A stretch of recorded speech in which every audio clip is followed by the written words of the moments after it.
क्या चुनाव में बढ़े मत प्रतिशत से जन सुराज को होगा फायदा?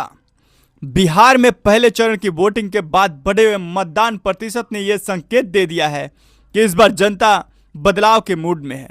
लंबे समय से विकास और सुशासन की तलाश में जनता ने बड़ी संख्या में मतदान कर जन सुराज के एजेंडे रोजगार, शिक्षा, स्वास्थ्य और व्यवस्था परिवर्तन पर भरोसा जताया है।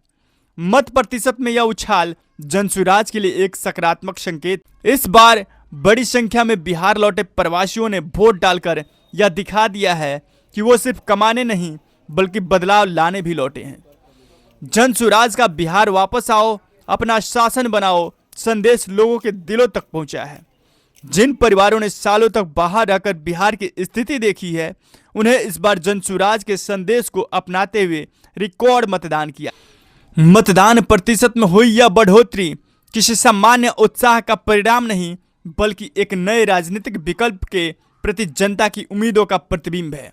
गांव-गांव में जनसुराज की चर्चा, परिवार लाभ कार्ड की लोकप्रियता और युवाओं का जोश साफ दिखाई दे रहा है कि लोग पारंपरिक राजनीति से हटकर अब जनता की सरकार चाहते हैं।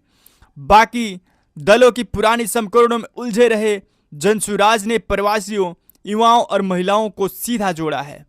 परिणाम स्वरूप इन वर्गों ने अभूतपूर्व तरीके से मतदान में भाग लिया। जनसुराज का यह भरोसा अब हकीकत में बदलते दिखाई दे रहा है। बढ़े वोट प्रतिशत के साथ बदलाव की आहट तेज है। के बाद बिहार में हुए चुनाव में ये सबसे ज़्यादा वोटिंग परसेंटेज है।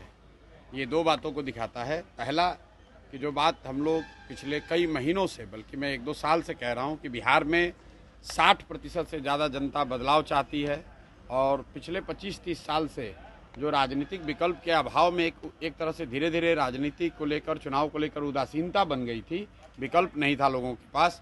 अब जनसुराज के आने से उनको एक नया विकल्प मिला है और बढ़ा हुआ जो वोटिंग परसेंटेज है वो दो बातों को दिखाता है। एक कि लोगों को एक नए विकल्प को देखकर उत्साह रहा है और बड़े पैमाने पर वोटिंग हुई है, बदलाव के लिए वोटिंग